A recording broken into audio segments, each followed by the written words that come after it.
Okay, and here we go again. It's Joseph Parker. Joseph's set for life. Parker decides to stick with his trainer. This is BWTM Sports. Don't forget to rate and subscribe. And don't forget, Round for Round Boxing, the new video game that's coming out. That is on PC, PS4, Xbox One. It's coming out. Check it out. Round for Round Boxing, www.roundforroundboxing.com. Okay, just a few notes before we begin. I keep seeing in the section, I missed the stream. I didn't see the stream. When you subscribe to the channel, make sure you hit the notification button.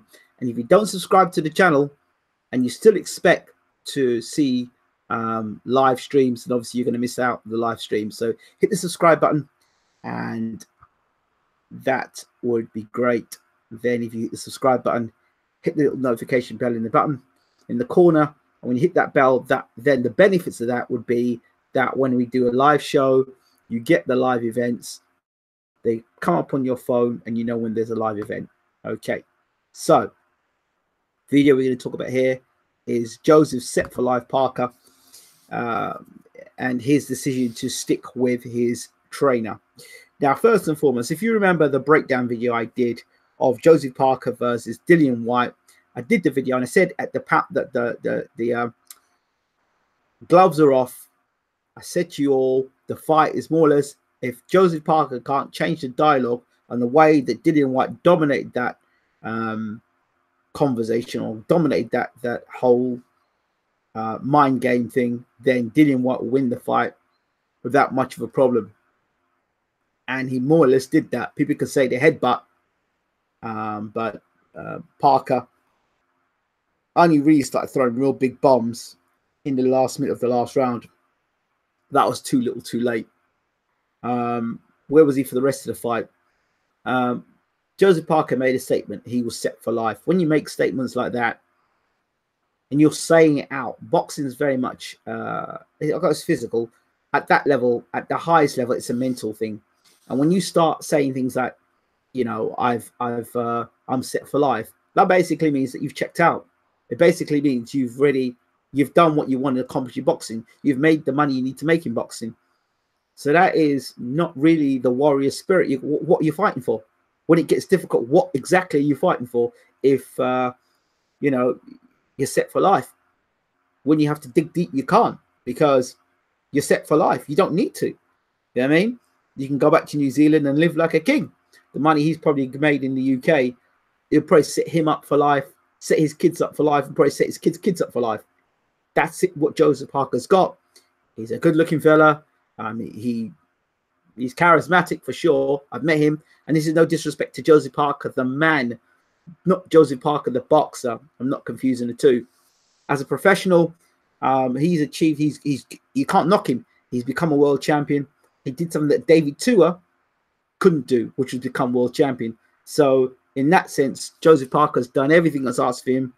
He's become world champion, and he's done it relatively quickly. So, you know, you can dispute the Huey Fury fight. You can dispute the way he went about the Joshua fight. You can dispute how he went about the Dillian Whyte fight. The last 4 fights, Joseph Parker's looked not great, and maybe that's just as good as Joseph Parker is. We've heard the great spin doctor tell us, his trainer tell us that, and he himself say, plan A, plan B, plan C, plan D, plan E. You can have all those plans you want, but if you can't execute them plans, or you haven't got the ticker and the heart to execute them plans, then they're just plans. But I don't know if there was a plan A, B, C, D, and E. I think this is a plan A, because I've only seen Joseph Parker box one way. And, you know, ever since I've seen Joseph Parker box, he has been unable. He's been unable to box. You know, he is defensively irresponsible. He's one of these guys that fight with the chin in the air and they attack you, but when punches start coming back, they don't know how to defend. And that's Joseph Parker. He's a sucker for the left hook, a sucker for the right hand, because he doesn't know how to defend. And that's what his training is meant to do. His training is meant to teach him to hit and not get hit. His training is meant to teach him how to get into position to get your best shots off and get out of the way and move to the side, not move straight back in straight lines. You know, Bang, bang, bang, bang, move back in a straight line. Bang, bang, bang, bang, move back in a straight line. Do you know? So basically, when you finish throwing a combination, you leave yourself vulnerable to getting hit. That's down to the trainer. That's not down to Josie Parker. Josie Parker's the fighter who's got to execute that game plan. So loyalty in boxing, when it comes to being with your trainer, as far as I'm concerned, you know, if your trainer's not up to task, if your trainer's not good enough, then I don't care how good a friendship you've got. You're the boxer, you're the fighter. A trainer can always go and find another fighter to train. A trainer can always, you know, he can always find another fighter. But you as a boxer, you've got a short career.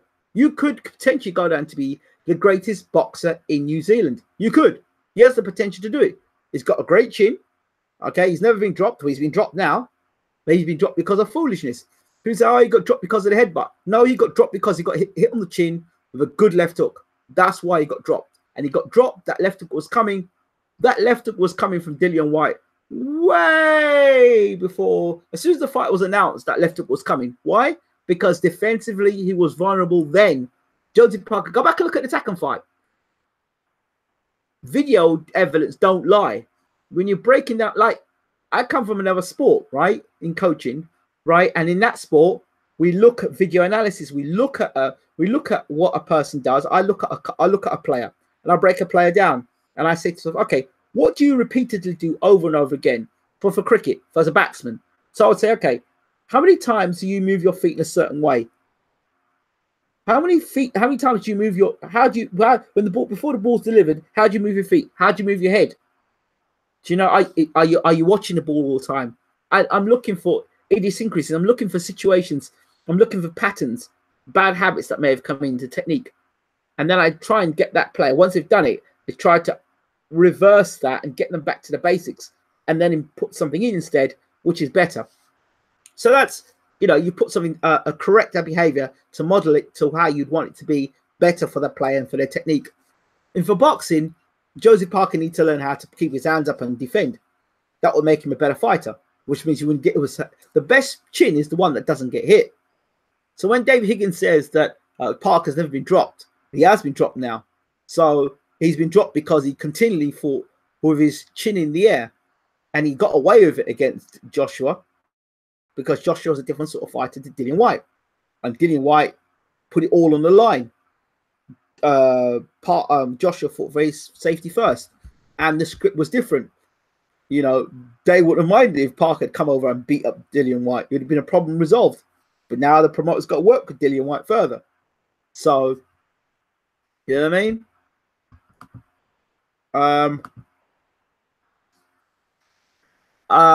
Parker's a millionaire who can call himself a former world champion, better career than 99% of boxers, and he's what, 26? Yeah, but with that mentality, you are actually subscribing to the poor mentality, professionalism. You are basically subscribed. See, with people with mentalities like that, Roberto Duran, it's embarrassing you even using the term Roberto Duran. It's a disgrace that you even put the name Roberto Duran next to your name. Because Roberto Duran, if he had that mentality, he would never be a world champion. He'd never be the great fighter Roberto Duran is or was. He talk about what he's done in his boxing career, not obviously now, because he is a legendary fighter. But set for life at 26 years old, you wouldn't catch Roberto Duran saying crap like that. Roberto Duran was a legend.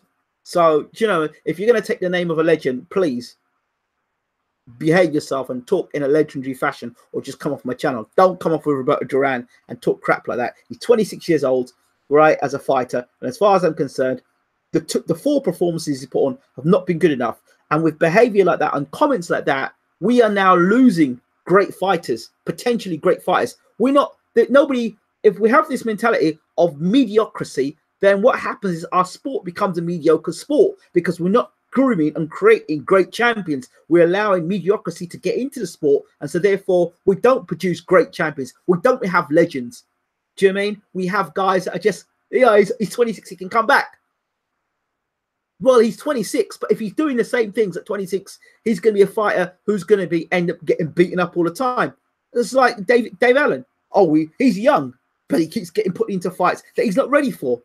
So age has got nothing to do. It's whether you're going to listen or you're not going to listen. It's whether you're going to improve and get under a good trainer that's actually going to take you to the next level. I think Kevin Barry's done a good job with Joseph Parker, but I think that Joseph Parker and Kevin Barry have reached their level. Nothing else is coming from that relationship. Same old combinations, same old punching. We were meant to see a renewed Joseph Parker. We want to see a Joseph Parker with more hunger, with more bite. But I didn't see that. I saw the same old Joseph Parker being rolled out. Apart from now, I saw Joseph Parker being rolled out with set for life. That's what I saw. And that's exactly what happened. That's exactly what happened. And don't make excuses about not everyone has that mentality. Don't make excuses. Don't make excuses for the man. He's 26 years old. Don't make excuses. Don't make excuses. The motive should be more than money. This is what I'm talking about. Don't make excuses for him. Do not make excuses. Because on one hand, you're saying he's 26 years old, he's going to get better. But on the other hand, you're saying, oh, but hold on a second, maybe it's just his mentality.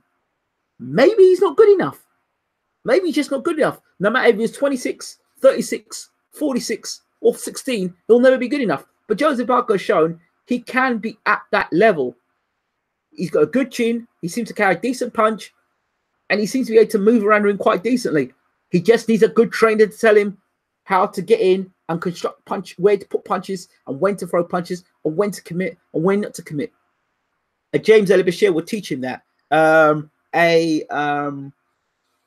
Just look at how Usyk was moving around the ring so gracefully when Bashir was working with him, very gracefully around the ring, and when that performance he put on against Glowacki. When I think about fight gracefully, guys that can move around, I tell you what, even Adam Booth would be good for Parker, just because of Parker's style. He's a guy that wants to get in and get out, doesn't want to get too involved. He wants to set a pace. When he wants to throw punches, he'll throw punches. So Booth's style will be good for Parker because of the in and out sort of movement. And Parker would make a good sniper type fighter. I think Parker would be good for that. Parker could also be, he could work with someone like, what's his name's old trainer? Not Fel Torrance. Tommy Brooks, who was training with David Price. Tommy Brooks, who worked with heavyweights, who worked with Holyfield and many other great heavyweights. He would teach Parker when to get inside and how to throw the combinations and get out. Guys like that, old school veteran trainers who have been there and done it and proven over and over again. What's his name? Hopkins trainer. I'm talking about old school trainers that have got lineage. Not so much Booth, but guys who've got lineage, who's been in the sport for many, many years and were around other great trainers. Those are the kind of trainers someone like Joseph Parker needs to be with now. These young school trainers, I don't think. I think you're absolutely right, Cairo. I do think that Joseph Parker's a waste of talent. And I love Joseph. I think Joseph is a lovely man. And I said something to him quietly between me and him. He reminded me of somebody in my life very special to me. And I appreciate the way he responded to it. And when I showed him the picture, he was sort of stunned. But Joseph Parker, as a man, as a brother, I say to you, Joseph, you have the potential to become the greatest heavyweight in New Zealand history. You really do. I mean, it's not like you can't take a punch. It's not like you're not durable. It's not like you can't go 12 rounds. You've got a decent engine. You've got charisma. You could be one of the leading heavyweights in the world. You have the potential to go on to be one of the top fighters in the world. But if you continue to stay with the same trainer, there's a ceiling for you, and so therefore mistakes will not be corrected. Bad habits will come in, and so therefore the only thing that needs to happen to you is to get knocked out. That's the only thing that's left for you to get knocked out, and that's the end. So before that happens, I don't know whether it's a case that you've got signed a deal with your trainer that you've stuck with him for the next 3 to 4 years. Sometimes that happens. Whether it's comfortable for you to work with your trainer, whether it's uncomfortable for you to break with him, I don't know. But what I do know is that it's a fighter in Joseph Parker we've got who first of all, he may not be good enough, but I don't believe that. I think he's a good enough fighter to come again. But I do think he needs a better trainer. I really do. Parker should fight Brown. Yeah, I think Parker beats Brown, to be honest. Parker beats Brown. I think Brown will plod around the ring. No disrespect to Lucas Brown. I think he'll plod around the ring. I think Parker, I think age is on Parker's side. Speed, hand speed, movement. I think Lucas Brown, the Lucas Brown, I don't know, because there's so much controversy around Lucas Brown. The time I would have said Lucas Brown would have been great to fight Parker now is shrouded in controversy. So you're not sure. So I still think Parker. I think Parker beats Brown, to be honest. But I'd like to see Parker fights Parker versus Chisora. Good fight. I'd like to see Parker versus. I'd like to see Parker versus Deontay Wilder. To be honest, I think that's a great fight. Parker versus Dominic Brazil, another great fight. Yeah, Parker versus Kubrat Pulev. Parker versus Brown is good for that sort of Australia New Zealand thing. I mean, that makes a great fight. We've seen Parker, Joshua Parker, Dillian White. We might see Parker Chisora in the future. Who knows? Maybe pull Parker over again. Parker might be the whooping boy. You don't know what the arrangement is between him and Matchroom. He might be the whooping boy. I don't know. I really don't know. But for me, honestly speaking, if we want to have great fights, then we need great fighters to be in great fights. We can't demand great fights and then the talent not be there. You've got to have talented fighters. You need to have competitive fighters. And for you to have competitive fighters and quality fighters and fighters that be able to use the jab and able to block punches and able to slip punches and able to throw great punches back, you need to have a rival. You need to have rivals that are trained correctly. You need to have fighters that are being taught the sport of boxing. And the sport of boxing, because the trainers are not there, the tutelage of those trainers that are training today is not there. We're having less and less quality fighters coming through. You're having less fighters fainting. You're having everybody trying to be Floyd Mayweather using a shoulder roll, but not understanding the foundations of where that shoulder roll came from. You're having situations where fighters are spending more time looking at one another than they are actually trying to set openings. You're having less fighters fainting in fights, or even if they're fainting, they're not knowing when to attack and when not to attack. I suspect this fight game going 10 years from now, we're going to have very few great trainers and very few great fighters. I think there's going to be a dilution of fighters, actually. Because what I think is going to happen is that generation of trainers that we had of yesteryear, they're all dying off. And so therefore, what we're going to have now is fighters getting subpar trainers. And then with subpar trainers, you're going to get subpar fighters. Fighters that could go on to be real legends are making basic schoolboy errors because the trainers are not good enough and not there to correct them because they themselves lack the knowledge. So it's a shame to hear the news about Joseph Parker, but if you're set for life and if your mentality is set for life, then why would you want to make change? Where would be the hunger to change? And besides, Kevin Barry and Joseph Parker have got a good relationship. Why would they want to rock the boat? His trainer gets a nice cut. His management gets a nice cut. So keep it all sweet inside the house. But for me, you know, you know, the seeds you set in life, the seeds you put in life, are the ones that, you know, ultimately you're gonna have to end up. You will do what you sow, you shall reap. Parker versus Tyson Fury. Ortiz versus Parker, great fight. Ortiz is too smart. Ortiz will knock Parker right now. But yeah, that'd be a great fight. I think Ortiz versus Parker would be a great fight. And I kind of agree with you. Ortiz would cause Parker a lot of problems. He would cause him a lot of problems. The only thing I'd say is Parker would have to get into the second half of that fight and then kick on. But I think, who knows, Parker as a fight might be ruined now. Since he's been dropped and he's been hurt, he may not end up being the same fight anymore, Joseph Parker. I don't know. But what I do know is that if he sticks with his current trainer, it's not going to end well for Joseph Parker. It really isn't. It really isn't. Because you've got to be able to defend yourself. And I wouldn't like to see Joseph Parker in the ring with Deontay Wilder with that right hand. You can't block a right hand. So as soon as you start dropping backwards, and Gerald onto Wilder puts a jab out there and lands that straight right through you, Parker's not going to block that. So therefore, Parker's a sitting duck to get knocked out by Wilder. You see, Fury's a little bit more difficult because Fury doesn't punch, has that one punch knockout power, and then Fury and Parker get on. So I don't know. We'll have to see how this Wilder Fury fight goes. Sometimes when two guys get on, we get some great fights as well. So time will tell. We'll see how that fight goes. But Joseph Parker, we'll see how set for life he really is when he continues his career.